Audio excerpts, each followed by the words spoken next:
Hello student, कैसे आप लोग? उम्मीद करता हूँ आप लोग ठीक हो गए। आपका संजीव ज्ञान गुरुकुल पर स्वागत है। आज मैं आपको क्लास 10 के गणित में त्रिभुज चैप्टर में पढ़ने वाली 6.1 का प्रश्न 2 सॉल्व करके समझाऊंगा।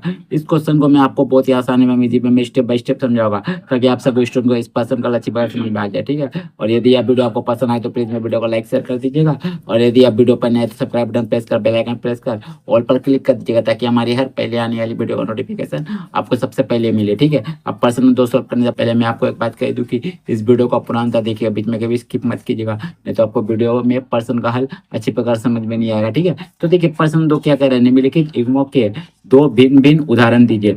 पहला, समरूप आकृतियां, ऐसी आकृतियां जो समरूप नहीं है। ठीक है, तो सबसे पहले हम लोग जान लेते हैं कि समरूप आकृतियां क्या होते हैं। ठीक है, तो देखिए देखिए समरूप आकृतियां, देखिए आकार शेप समान होना चाहिए, अमाप साइज समान होना आवश्यक नहीं है। देखिए समरूप आकृतियां उसे कहते हैं जिसका शेप तो समान होना चाहिए लेकिन साइज समान होना आवश्यक नहीं, जैसे ए वृत्त और ए वृत्त। देखिए बड़ा वृत्त एक छोटा वृत्त है, दोनों वृत्त ही है, शेप में तो समान है लेकिन इसका आकार छोटा बड़ा है, ये बड़ा है तो ये छोटा है। ऐसे आकृतियों को हम लोग क्या कहते हैं, समरूप कहते हैं। जैसे देखिए ये त्रिभुज और ये त्रिभुज, दोनों आपका त्रिभुज है, ये छोटा है ये बड़ा है, साइज में तो सेम नहीं है लेकिन इनका दोनों का शेप सेम है, माने आकार सेम है। तो ऐसे आकृतियों को हम लोग समरूप कहते हैं जो आकार यानी शेप में समान हो, अमाप साइज समान हो, इसके लिए इसकी कोई आवश्यकता नहीं है। ठीक है, तो समरूप आकृति के बारे में आपने जान गए। तो चलिए अब क्या बोला गया है, आपको बोला गया है पहला ऑप्शन में समरूप आकृतियों का दो भिन्न भिन्न उदाहरण दीजिए। ठीक है, तो चलिए इसका हल मैं दिखाता हूँ आपको। तो देखिए पहला नंबर क्या है, समरूप आकृतियां। ठीक है, समरूप आकृतियां, तो देखिए समरूप आकृति का पहला है वर्ग। देखिए वर्ग, देखिए छोटा वर्ग है, एक बड़ा वर्ग है, ये दोनों आपका देखिए आकार में यानी शेप में आपका समान है, दोनों वर्ग ही है, लेकिन ये आपका अमाप में यानी साइज में भिन्न भिन्न है, ये छोटा है तो बड़ा है, यानी ऐसे आकृति हम लोग समरूप कहेंगे। ठीक है, और देखिए एक उदाहरण, देखिए आयत, ये देखिए आयत, ये आपका आयत है, ये भी आयत है, ये आपका छोटा आयत है, ये बड़ा आयत है, दोनों आपका शेप में समान है लेकिन इसका जो आपका साइज है भिन्न भिन्न है। ठीक है, तो ये आपका समरूप है। तो समरूप आकृति का दो उदाहरण हो गया। अब दूसरा में आपका बोला गया है ऐसे आकृतियां जो समरूप नहीं है। तो देखिए इसके बारे में, देखिए ऐसे आकृतियां जो समरूप नहीं है, पहला नंबर में देखिए ये आप विषम बाहु त्रिभुज। ठीक है, तो देखिए विषम बाहु त्रिभुज में क्या होता है, आपका कोई भी भुजा बराबर नहीं होता। ठीक है, जरूरी नहीं है भुजा बराबर होना, तो ये विषम बाहु त्रिभुज है। देखिए समबाहु त्रिभुज, ठीक है, समबाहु त्रिभुज में क्या होता है, तीनों भुजा आपस में बराबर होता है। तो देखिए समबाहु है विषम बाहु है, दोनों ना आपका साइज में सेम है ना ही आपका शेप में सेम है। ठीक है, तो ये आपका क्या है, ऐसे आकृतियां समरूप नहीं है। और एक उदाहरण देख लीजिए, देखिए ये आपका है समद्विबाहु त्रिभुज, जिसका दो भुजा बराबर होता है। ठीक है, और ये आपका समकोण त्रिभुज, जिसका कोण आपका 90 डिग्री आधार पे लंब होता है। ठीक है, तो देखिए ये दोनों आपका आकृतियां क्या है, समरूप नहीं है, क्योंकि ना ये शेप में सेम है ना ये साइज में सेम है, माने ना इसका आकार समान है ना ही आपका अमाप समान है। ठीक है, तो ये आपका क्या है, समरूप नहीं है। ठीक है, चलिए समरूप के बारे में जानेंगे। अब प्रश्न नंबर 3 देखिए।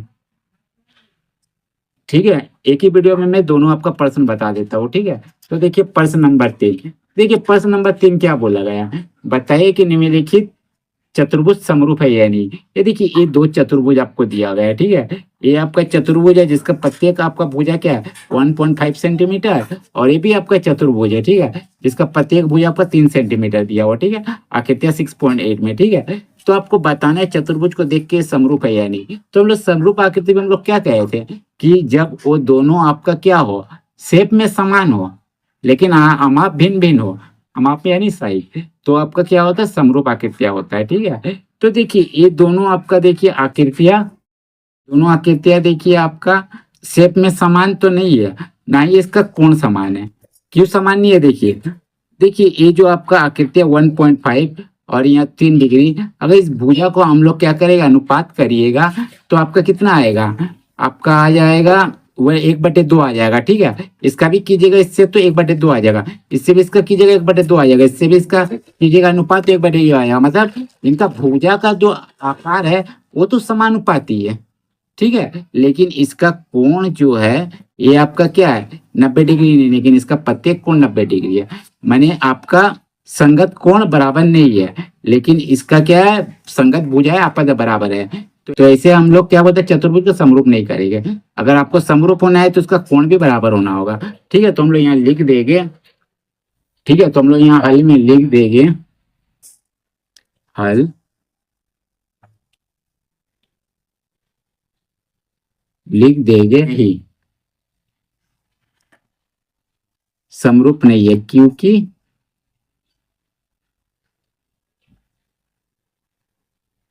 क्योंकि क्योंकि इनकी संगत भुजाएं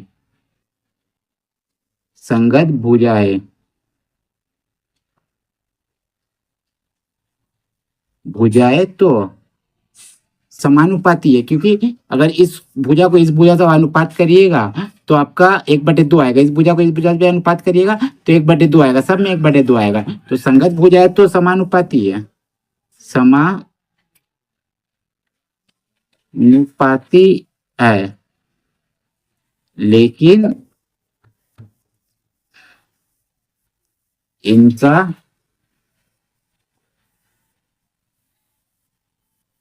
कोण क्या है समान नहीं है, समान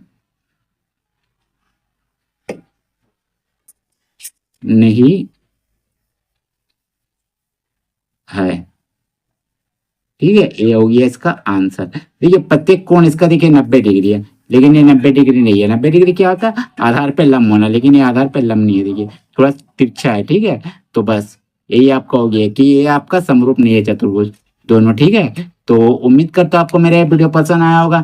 यदि आपको मेरा ये वीडियो पसंद आया तो प्लीज मेरे वीडियो को लाइक से सब्सक्राइब कर दीजिएगा। और यदि आपको वीडियो समझने में कोई कष्ट हो तो मुझे कमेंट कर सकते हैं। और यदि आपने इससे पिछले देखा वीडियो नहीं देखा तो हमने डिस्क्रिप्शन के प्लेलिस्ट पर जाकर देख सकते हैं। ठीक है, तो फिर मिलते हैं नए वीडियो के साथ। धन्यवाद।